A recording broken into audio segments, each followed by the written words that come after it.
Zdravo, ja sam Milica Venoma sa bloga Venoma Fashion Freak, dobrodošli nazad na moj kanal i dobrodošli u moj novi video. Kao što sam obećala u februarskim favoritima, u narednom videu ću za vas predstaviti jedan novi proizvod na našem tržištu. U pitanju je Mr. Black Body Scrub. Dakle, u pitanju je nešto novo, stiglo je kod mene u PR paketu. Ovaj video nije sponzorisan i danas sam tu da vam prenesem svoje utiske o ovom proizvodu. Koristila sam ga nekoliko puta, imala sam vremena da se upoznam sa njim i uporedit ću vam ga sa nekim drugim peelinzima koje sam do sada koristila. Sa njim dolazi i ovo uputstvo za upotrebu na kome piše da ga treba nanositi kružnim pokretima posle ili za vreme kupanja, držati do 10 minuta i isprati toplom vodom kako bi se hranjivi sastojci zadržali na koži. Znači, u pitanju je body scrub na bazi kafe, iako u uputstvu piše da se može koristiti i na licu. Dolazi sa aromama kafe, kokosa, čokolade i oranže. Ja konkretno ovde imam kokos. Ono što se primeti kada se otvori ova kesa, koja je ovako, može da se zatvara kako treba, jeste da zaista mnogo miriše na kafu i ima podmiris te arome koja je naznačena na pakovanju. U pakovanju imate 200 grama proizvoda i cena za jedno ovakvo pakovanje kako ja imam ovde je nešto manje od 1700 dinara. Nisam sigurna da li je 1650 ili u svakom slučaju u tom nekom rangu. Ovaj peeling mene najviše podsjeća na K-peeling, pošto je i K-peeling zasnovan na kafi, pa sad ima cimet, ima morska so.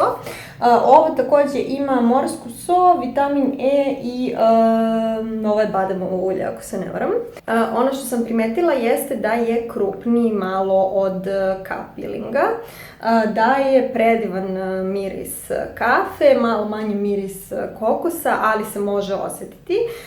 Vrlo je bezbedan u ovoj kesi, malo onako neobično pakovanje, ali ne bi trebalo da bude problem sa tim. Koristila sam ga tokom tuširanja i mogu vam reći, nisam uglavnom držala po 10 minuta, ja ne volim da mnogo dugo budem u kupatilu. Koristila sam ga kao normalan peeling nekoliko minuta i mogu vam reći, to je sasvim dovoljno da se proizvede jako lep efekat. Peeling je negde u srednjem rangu, dok je taj film koji ostaje na koži onako negujuć, pomalo masan, ali vam neće izmastiti odeću, barem iz mog iskustva. Kako ja obožavam miris kafe, meni je ovaj peeling stvarno super. Nisam ga probala na licu uglavnom ne koristim peelinge, ali što se tiče tela, zaista mi je bio odličan.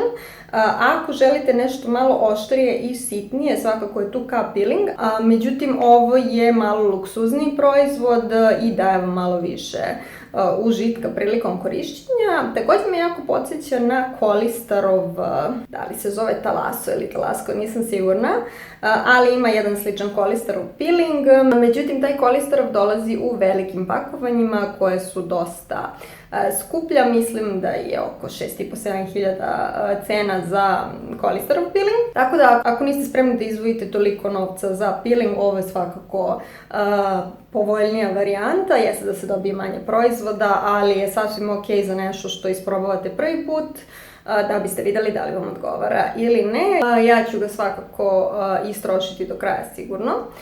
Također, šta bih mogla da vam napomenem jeste da nema parabena, da je cruelty free i vegan friendly.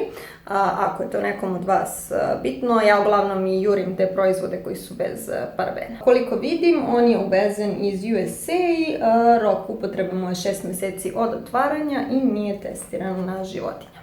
To je bilo sve za ovaj video, ovo je moj prvi utisak video, nadam se da vam se dopao, a ako jeste, molim vas kliknite na like i subscribe, podelite sa svojim prijateljima, a mi se vidimo uskoro u novom videu. Ćao!